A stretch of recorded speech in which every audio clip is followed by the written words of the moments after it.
राधे, कैसे हैं आप लोग गाइस। तो आज दोबारा से बारी आ गई है मेरी बेडशीट चेंज करने की। तो आज है मंडे, तो संडे को कल मुझे टाइम नहीं मिला था। कल का आपने मेरा ब्लॉग देखा ही होगा। तो आज फिर आ गई बेडशीट चेंज करने की। तो आज मैं ये वाली बेडशीट चेंज करूँगी।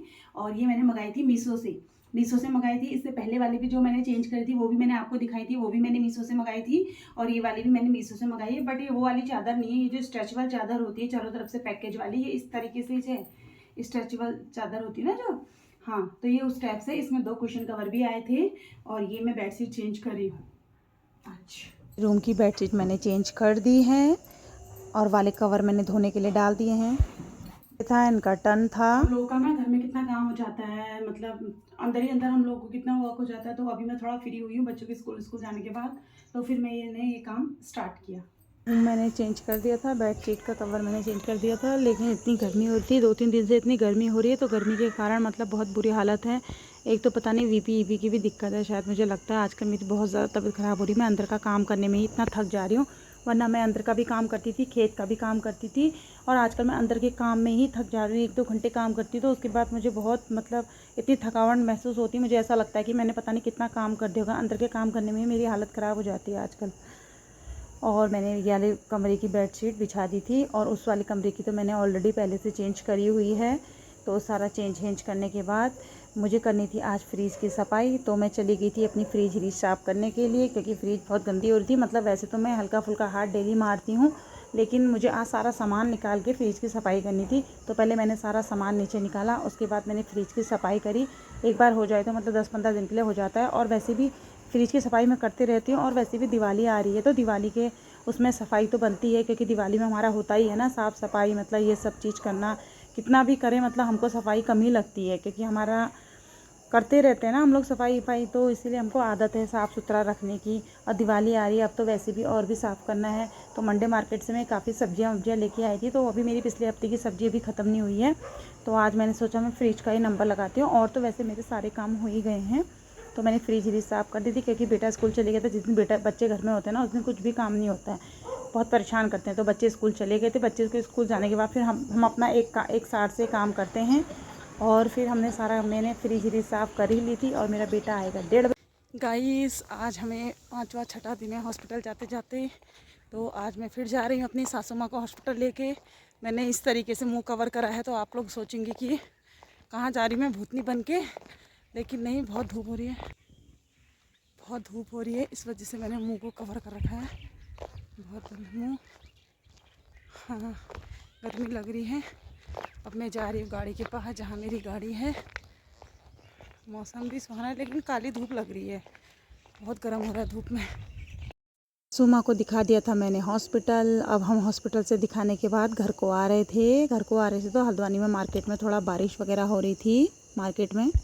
गाइस हम पहुंच गए घर। देखो कितनी थकान हो गई है। चेहरा देख सकते हैं आप कैसा हो गया, काला पड़ गया। देखो चेहरा। अभी अभी जस्ट पहुंचे हैं। आप जाते हैं अंदर, चाय पानी पीते हैं।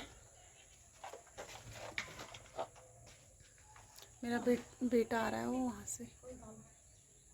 गाइस हम आ गए मार्केट से।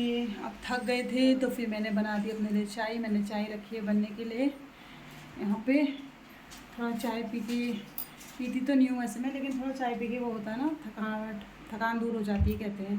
तो मैंने चाय रखी है, अदरक की चाय बनाई है। ये मेरा बेटा है, पता नहीं क्या खा रहा है। क्या खा रहा है बेटा? क्या है बस का नाम नहीं पता। पता नहीं क्या खा रहा है मेरा बेटा। दुकान की चीज़ खा रहा है। मैंने अपने लिए चाय रखी, मैं अपने लिए चाय छानती हूँ। बन गई थी। मैंने अपने लिए अदरक की चाय बनाई थी। सासू माँ कह रही थी मैं दूध की चाय नहीं पीती हूँ, तो मैंने उनके लिए काली चाय बनाई और अपने लिए थोड़ा सा अदरक की चाय बनाई। वैसे मैं पीती नहीं हूँ चाय, लेकिन थोड़ा थकान हो गई थी ना गाड़ी चलाते चलाते, इसलिए मैंने सर दर्द जैसा हो रहा था हल्का सा। मैंने सोचा थोड़ा सा चाय पी लूँगी। तो अदरक की चाय मुझे बहुत अच्छी लगती है। मैंने कहा थोड़ा सर दर्द दूर हो जाएगा, थोड़ा मतलब अच्छा लगेगा। तो चाय हाई मैंने बना दी थी। मुझे गुड़ की चाय पीने का मन कर रहा था। मैं सासू माँ के लिए गुड़ लेके आई थी, क्योंकि मेरी सासू माँ चीनी की चाय नहीं पीती हैं। तो मैं उनके लिए गुड़ लेके आई थी। तो फिर मैंने भी थोड़ा सा गुड़ की चाय पी, आराम से बैठ के आधा घंटा बातचीत करी मैंने और मेरी सासू माँ ने। बैठ के खाना खाओ और साथ में एक साथ बैठ के चाय पानी पियो, तो थोड़ा टाइम स्पेंड हो जाता है ना, अच्छा लगता है एक साथ। आजकल सासू माँ आई है तो कब टाइम निकल जा रहा पता ही नहीं चल रहा, बहुत जल्दी मतलब टाइम कट जा रहा है। अच्छा लग रहा है उनके साथ। फिर वो जाएंगी तो फिर बुरा लगेगा। तो मैं चाय पी रही थी। मेरा बेटा भी लेके आ गया कुरकुरा, इसकी दादी लेके आई थी इसके लिए। तो कुरकुरा दिखा रहा है, कह रहा है ये कुरकुरा मेरी दादी लेके आई है करके। बच्चों को वही होता है ना, खाने पीने की चीज़ चाहिए होती है और मतलब किसी से कोई मतलब नहीं होता है, बस उनको खाने के लिए टाइम टू टाइम चीज़ें मिलनी चाहिए, उनके मुंह पे होना चाहिए और अंदर होना चाहिए। तो अंदर होता है सामान, तो बच्चे कहते हैं कि मतलब ये सामान को हम कब ख़त्म करें, कब खाएं, हो जाती है बच्चों को सामान से धोई नहीं होती है। तो मैंने चाय हाय पी ली थी। उसके बाद जो मैं खाने के बाद दिन के बर्तन धो के गई थी, मुझे वो बर्तन मैंने बर्तन वाली टोकरी में रखे थे नीचे, ताकि मतलब सारा पानी निथर जाए करके। तो फिर मुझे वो बर्तन टाँचने थे, तो मैं शाम के समय चाय पानी पीने के बाद बर्तन भी टाँचने लगी और मैं किचन में सब्जी वब्जी भी बनाने लगी। दोनों काम एक साथ होने लगे थे, क्योंकि मेरा जो वो इस किचन है ना, तो मैं डायरेक्ट गीले बर्तन उसमें नहीं डालती हूँ, गीले से लकड़ी पलाई ख़राब हो जाती है। तो मैं पहले स्टोर जो बर्तन की टोकरी होती है उसमें स्टोर कर देती हूँ बर्तन, सारा पानी निथर जाता है, उसके बाद मैं बर्तनों को उसमें टाँचती हूँ। हालांकि डबल काम हो जाता है, लेकिन अपने लिए वो ठीक है ना, क्योंकि अगर हम गीला बर्तन उसमें डालेंगे तो फिर वो ख़राब हो जाता है मेरे किचन के रैक। इसलिए मैं पहले वाली टोकरी में उसे स्टोर कर देती हूँ, उल्टा कर देती हूँ, जिससे सारा पानी निथर जाए और उसके बाद में उसको मतलब उसकी जगह शेड्यूल जहाँ भी है उसका, फिर मैं उसको वहाँ पे लगा देती हूँ बर्तनों की जगह पे। तो शाम का समय भी हो ही गया था, तो फिर किसी चाची का फ़ोन आ गया था, मैं ब्यूटी पार्लर में आ रही हूँ, तो मैंने फटाफट बर्तन टाँचे और मैंने बना दी थी सब्जी वब्जी भी बना दी थी, खीर मैंने सब बना के रख दी थी और फिर मैं लग गई थी अपने काम में, क्योंकि शाम के समय कोई ना कोई ब्यूटी पार्लर में आ ही जाता है, तो वो भी देखना होता है और घर के काम भी अरेंज करने होते हैं। और वैसे भी आजकल समय कट जा रहा है, सासू माँ आई हैं, कब समय कट रहा पता ही नहीं चल रहा, उनके साथ अच्छा लग रहा है। अपनों के साथ समय बिताने में बहुत मज़ा आता है, बहुत अच्छा लगता है, कब समय मतलब चला गया पता ही नहीं चलता। कहते हैं ना, सुकून मतलब जो अच्छे पल होते हैं, मतलब उन्हें प्यार से जीना चाहिए। कब कौन सा पल कहाँ चले जाए कोई पता नहीं, मतलब इंसान की ज़िंदगी का कुछ पता थोड़ा है, कब क्या समय कहाँ चले जाए। तो ये थोड़ा सा भट्ट थे, पहाड़ी भट्ट हैं, तो थोड़ा मैं इसको धूप में सुखा रही थी। परसों मेरी दादी ने पीस के भटिया बनाए थे, सासू माँ ने, तो बहुत ही टेस्टी बनाया था घी में। तो इसको मैं सुखाते रहती हूँ, 2-3 दिन से तो बारिश नहीं आ रही है। यही था मेरा छोटा सा ब्लॉग। कैसा लगा आपको? राधे राधे।